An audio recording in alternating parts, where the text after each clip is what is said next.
మార్కెట్కి సంబంధించిన ప్రధాన అంశాలు చర్చించుకుందాం. ముందుగా మిత్రులందరికీ స్వాగతం.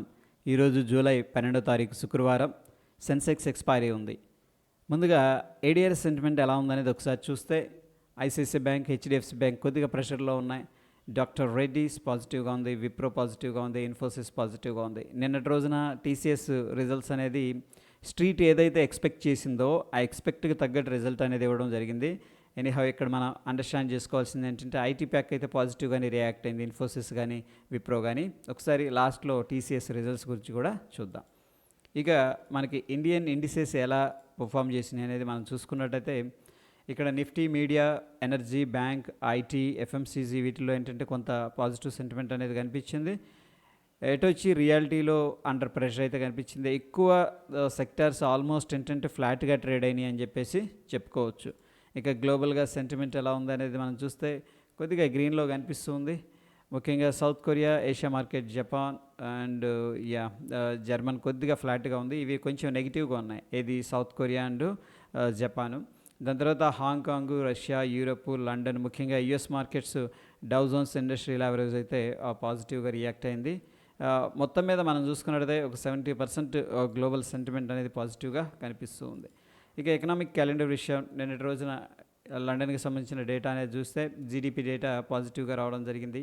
అండ్ యుఎస్కి సంబంధించిన సిపిఐ డేటా నెగిటివ్గా వచ్చింది. యుఎస్కి సంబంధించిన సిపిఐ డేటా ఇరాన్ ఇయర్ బేసిస్లో నెగిటివ్గా ఉంది. అండ్ ఇక మనం అండర్స్టాండ్ చేసుకోవాల్సింది ఏంటంటే జాబ్లెస్ క్లెయిమ్స్, ముఖ్యంగా ఇది వెరీ ఇంపార్టెంట్, క్రూషియల్ రోలు. ఇక్కడ జాబ్లెస్ క్లెయిమ్స్ అయితే చాలా వాటికి తగ్గాయి అనమాట. నిరుద్యోగ సమస్య అనేది తగ్గిపోయింది. అండ్ 30-year బాండ్ ఆప్షన్ వచ్చేసరికి 4.405లో ఉంది. సో ఈరోజు వచ్చేసరికి పీపీఐ డేటా అనేది రిలీజ్ అవుతుంది. ఇది వెరీ ఇంపార్టెంట్ డేటా అని చెప్పేసి చెప్పుకోవచ్చు ఫండమెంటల్గా. ఇక ఎఫ్ఎండ్ఓ సెగ్మెంట్ నుంచి ఐటీ ప్యాక్ నుంచి హెచ్సిఎల్ టెక్ అనేది ఈరోజు రిజల్ట్స్ అనేది అనౌన్స్ చేస్తుంది. సో వరుసగా నిన్నేమో టీసీఎస్, ఈరోజు హెచ్సిఎల్ టెక్, ఐటీ సెక్టర్ నుంచి రిజల్ట్స్ ముందు రావడం అవి గైడ్ చేస్తూ ఉంటాయి. ఓకే, ఇక ఫ్యూచర్ అండ్ ఆప్షన్స్లో కొన్ని స్టాక్స్ అయితే బ్యాన్ లిస్ట్లో ఉన్నాయి. RBL Bank, India Cement, Chambal Fertilizers, GNFC, Indus Towers, Balram చిమ్నీస్, PEL, IEX, ABFRL, Bandhan Bank. ఇవి యాక్చువల్గా ఏంటంటే చాలా అండర్ ప్రెషర్లో ఉన్న స్టాక్స్ అనమాట. ఎస్పెషల్లీ ఐఈఎక్స్ కానీ బంధన్ బ్యాంక్ కానీ ఇవి. సో వాటిలో ఎక్కువ మంది ఫ్యూచర్ అండ్ ఆప్షన్స్ ద్వారా హెడ్జింగ్ లాగా తీసుకొని ట్రేడింగ్ చేస్తున్నారు. అందుకే ఏంటంటే వైడర్ పొజిషన్ లిమిట్ అనేది దాటిపోతూ ఉంది. అందుకని అవి బ్యాన్ లిస్ట్లోకి వెళ్తున్నాయి. నెక్స్ట్ బ్యాన్ లిస్ట్లోకి జిఎంఆర్ ఇన్ఫ్రా కానీ, టాటా కెమికల్స్, హిందుస్థాన్ కాపర్ అనేది వెళ్ళే అవకాశం కనిపిస్తుంది. వీటిలో మనం ఫ్యూచర్ అండ్ ఆప్షన్స్ ట్రేడ్ చేయలేం, ఈక్విటీలో క్యాష్ ట్రేడ్ చేసుకోవచ్చు. ఇక ఓఎన్జీసీ, కోల్ ఇండియా, ఎనర్జీకి సంబంధించిన స్టాక్స్ అయితే కొద్దిగా పాజిటివ్గా ఉన్నాయి, including BPCL. And Tata Motors కూడా కొద్దిగా బౌన్స్ అయింది. ఎటు వచ్చి టాప్ లూజర్స్లో Divis Labs, Bajaj Finance, Tata Consumer, Shriram Finance, Sun Pharma, M&M ఇవి కనిపిస్తూ ఉన్నాయి. అఫ్కోర్స్ బజాజ్ ఆటో కూడా కనిపిస్తూ ఉంది. సో మిక్స్డ్ కాంటాక్ట్స్ అనేది కనిపిస్తుంది. And top losers and gainers మనం చూసుకున్నట్టయితే చూడండి, సిగ్నిఫికెంట్గా లాంగ్ బిల్డప్ దేంట్లో జరుగుతుందంటే సన్ టీవీలో, Federal Bank, ONGC, Coal India, BPCL అంటే ఎనర్జీ సెక్టార్ నుంచి 2 స్టాక్స్ కనిపించినాయి, 3. అండ్ సిగ్నిఫికెంట్ షార్ట్ కవరింగ్ దేంట్లో జరుగుతుందంటే అంటే ఆల్రెడీ షార్ట్ చేసి కవర్ చేస్తున్నారు. పాలీక్యాబ్, పీఈఎల్, ఇండియా మార్ట్ అనేది కనిపిస్తుంది. పీఎల్ అండర్ వాల్యూడ్ కంపెనీ, ఒకసారి ఆ యొక్క పర్టికులర్ స్టాక్ చెక్ చేయండి. దాని తర్వాత షార్ట్ బిల్డప్ దేంట్లో జరుగుతుంది అంటే అండర్ వాల్యూడ్ అని ఎందుకు అంటున్నానంటే ఇది కొంచెం రిజల్ట్స్ సరిగ్గా ఇవ్వలేదు అండ్ చాలా లో పీఈలో ట్రేడ్ అవుతుంది. ఇక ఎల్టీటీఎస్, కోఫోర్స్, విఈడెల్, జైడెస్ లైఫ్, బజాజ్ ఫైనాన్స్ వీటిలో ఏంటంటే షార్ట్ బిల్డప్ అనేది జరుగుతున్నట్టు తెలుస్తుంది. సిగ్నిఫికెంట్గా లాంగ్ అన్వైండింగ్ అయితే దేంట్లో కూడా కనిపించట్లేదు. ఇక ఓవరాల్గా పిక్చర్ ఎలా ఉందనేది మనం చూసుకున్నట్టయితే లాంగ్ వచ్చేసరికి 43%, షార్ట్ సైడ్ ఏమో 48%, కొద్దిగా బ్యాలెన్స్డ్గా కనిపిస్తుంది. అండ్ ఇక్కడ మనం చూసుకున్నట్టు సిగ్నిఫికెన్స్ లాంగ్ 6%, సిగ్నిఫికెన్స్ షార్ట్స్ 2% అనేది కనిపిస్తూ ఉంది. సో ఇక్కడ చూస్తే ఫీచర్స్ యాక్టివిటీ అయితే చాలా తక్కువగా ఉంది. అండ్ ఇక్కడ మనకి ఫీచర్ వాల్యూమ్ చూడండి, లాస్ట్ రోజు చాలా తక్కువ పార్టిసిపేట్ చేస్తుంది.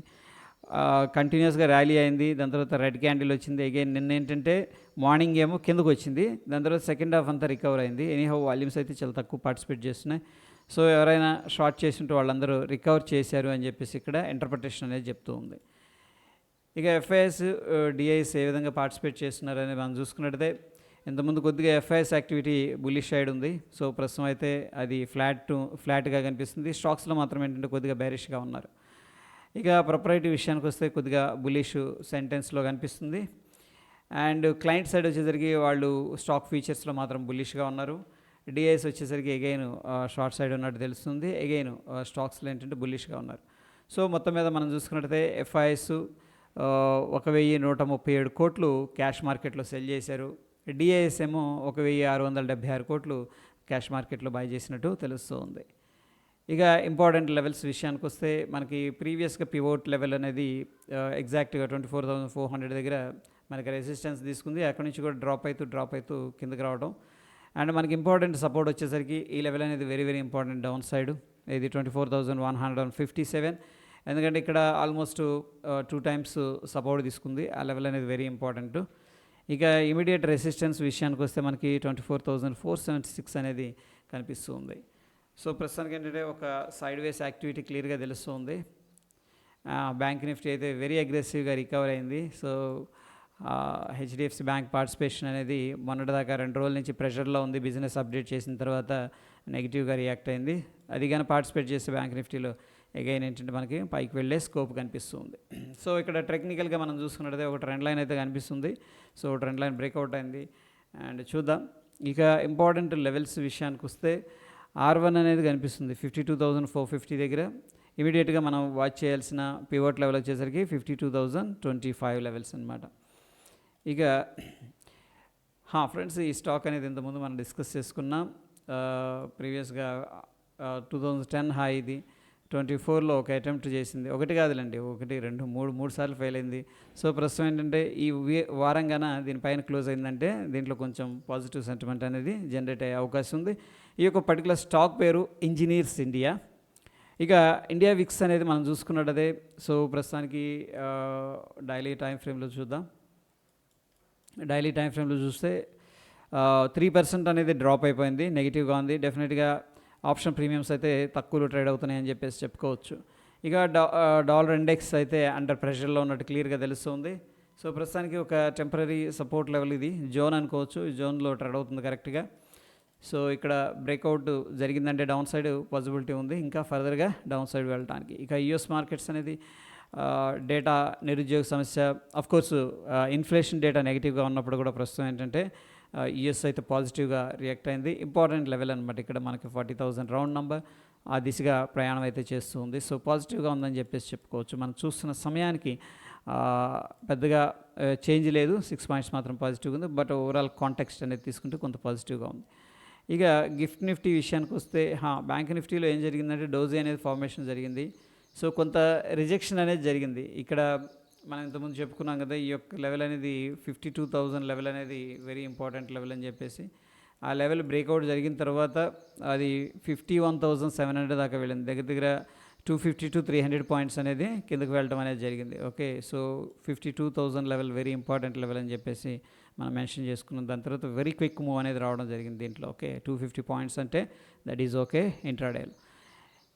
ఇక స్టిల్ ఏంటంటే మనకు కొంత హ్యాంగింగ్ మ్యాన్ ఫార్మేషన్ లాగా అనిపిస్తుంది. ఎనీహౌ ప్రీవియస్ హై అయితే బ్రేక్ చేయలేదు. ఇక్కడ వెరీ ఇంట్రెస్టింగ్ ఫ్యాక్ట్ ఏంటంటే మనకి డౌన్ సైడ్ కూడా ఈ యొక్క లెవెల్ అయితే బ్రేక్ చేయలేదు. సో ఒక స్లో యాక్టివిటీ అనేది కనిపిస్తుంది. అంటే కిందకు వచ్చినప్పుడేం బాయింగ్ జరుగుతుంది, పైకి వచ్చినప్పుడేం సెల్లింగ్ జరుగుతుంది.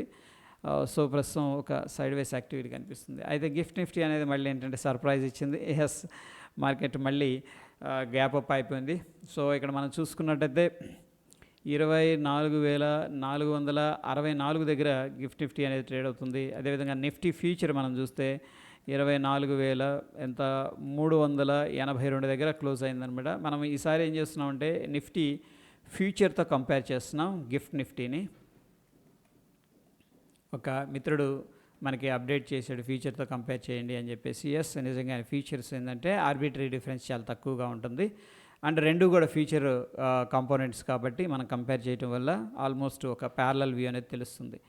సో ఇక్కడ మనం చూసుకున్నట్టయితే ప్రస్తుతానికి 460 అంటే 60 and 20 మనకి దగ్గర 80 పాయింట్స్ పాజిటివ్గా కనిపిస్తుంది. So based on the gift Nifty price ఏంటంటే మనం ఒక ఆ గ్యాప్ అప్ అయితే ఎక్స్పెక్ట్ చేసుకోవచ్చు friends. Strong gap up at least 40-50 points maybe అంతకంటే ఎక్కువ కూడా ఎక్స్పెక్ట్ చేసుకోవచ్చు. ఇక టెక్నికల్గా సమరీ అనేది మనం తీసుకున్నట్టయితే బ్యాంక్ నిఫ్టీ అనేది స్టిల్ బై అనేది సజెస్ట్ చేస్తుంది. స్ట్రాంగ్ బై నుంచి బైకి రావడం జరిగింది. బట్ నిఫ్టీ ఏంటంటే స్ట్రాంగ్ బై అనేది సజెస్ట్ చేస్తుంది based on the oscillator and indicators. ఇక చూడండి టీసీఎస్ ఏదైతే మన స్ట్రీట్ అనేది ఎక్స్పెక్ట్ చేసిందో ఆ యొక్క ఎక్స్పెక్టేషన్స్ మించి రిజల్ట్స్ అనేది ప్రొవైడ్ చేసింది. ఇన్ డీటెయిల్గా వెళ్ళట్లేదు కానీ వెరీ బేసిక్గా ఒకసారి చూస్తే టీసీఎస్ రెవెన్యూ చూడండి 5.4% ఇయర్ ఆన్ ఇయర్ బేసిస్లో పెరిగింది. క్వార్టర్ ఆన్ క్వార్టర్ బేసిస్లో కంపేర్ చేస్తే 2.2% పెరిగింది రెవెన్యూ అనమాట. తర్వాత నెట్ ప్రాఫిట్ విషయానికి వస్తే ఇయర్ ఆన్ ఇయర్ బేసిస్లోనేమో 8.7% పెరిగింది.